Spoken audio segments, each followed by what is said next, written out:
Welcome everyone. फेरि पनि हजुरहरूलाई स्वागत छ ग्लोबल स्टोर्सको प्रोडक्ट रिभ्यू भिडियो सिरिजमा। आज हामी हजुरहरूलाई इलेक्ट्रिक बार्बिक्यू ग्रिल मेसिनको बारेमा डिटेल्समा बताउन गइरहेका छौँ। यदि हजुरहरू कोइला किन्ने झन्झट नगरिकन बार्बिक्यूको मजा लिन चाहनुहुन्छ भने यो प्रोडक्ट हजुरहरूको लागि बेस्ट हुनेछ। यसको क्यापासिटी भनेको 2000 वाट हो, जसले गर्दा घरमा 5 देखि 6 जनाको फ्यामिलीको लागि मासु पोलेर खानको लागि यो मेसिन एकदम बेस्ट हुन्छ।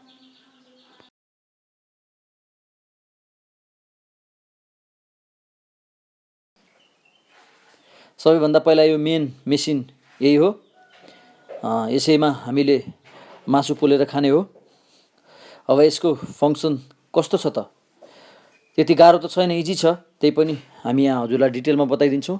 यसको यस्तो खुट्टाहरू हुन्छ, एक्स्ट्रा प्लास्टिकमा आउँछ 4वटा खुट्टा, जुन यो मेसिनको मुनि हजुरले लगाउनु पर्ने हुन्छ। 4वटा खुट्टा र 4वटा नट आउँछ।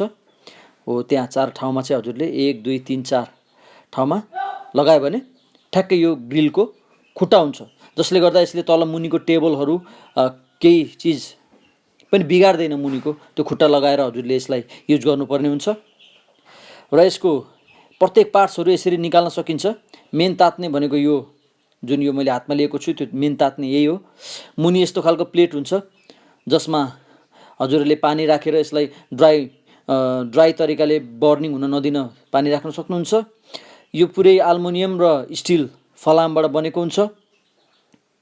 यो मुनि यो प्लेट जुन व्हाइट प्लेट छ, यसमा माथि जुन मासुहरू पोल्दाखेरिको बोसो पग्लिएर जुन तेलहरू झर्छ त्यसमा जम्मा हुन्छ र यसको पुरै पार्ट्सहरूलाई निकालेर सफा गर्न सकिन्छ। यो पावर कन्ट्रोलरमा चाहिँ पानी नपार्नु होला, अरू भाग चाहिँ सबै भागलाई यसलाई सफा गर्न सकिन्छ। र यो जुन देख्नुभएको छ क्वाइल जस्तो घुमाउरो आकारको रड, त्यो हो मेन तात्ने। तात्दै गएपछि त्यो रातो हुन्छ र हजुरको जुन मासु माथि जाली छ, जालीमा मासु राखेपछि त्यो पाक्छ। अब जालीलाई पनि हजुरले साइज अनुसार राख्न सक्नुहुन्छ। यसको हाइट बढाउन घटाउन सक्नुहुन्छ। यतापट्टि गर्नुभयो भने यस्तो हाइट हुन्छ, यतापट्टिको पालमा हाल्नुभयो भने अलिकति अल्को हुन्छ र बिचको पालमा हाल्नुभयो भने चाहिँ जुन तात्ने रड छ त्यसको एकदम नजिक हुन्छ, छिटै पाक्छ।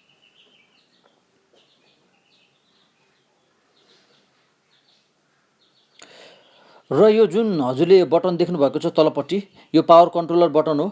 यसलाई अब कतिको टेम्परेचर बनाउने यसमा 1 2 3 0 र अफ बटनहरू छ सबै। यो जति घुमाउनु भयो त्यति यसको टेम्परेचर बढ्दै जान्छ। सुरुमा पकाउनको लागि हजुरले हाई टेम्परेचर लगाउन सक्नुहुन्छ र अलि पाकेपछि लो टेम्परेचरमा लगाउन सक्नुहुन्छ। अन हुँदा यता छेउको रातो बत्ती बल्छ।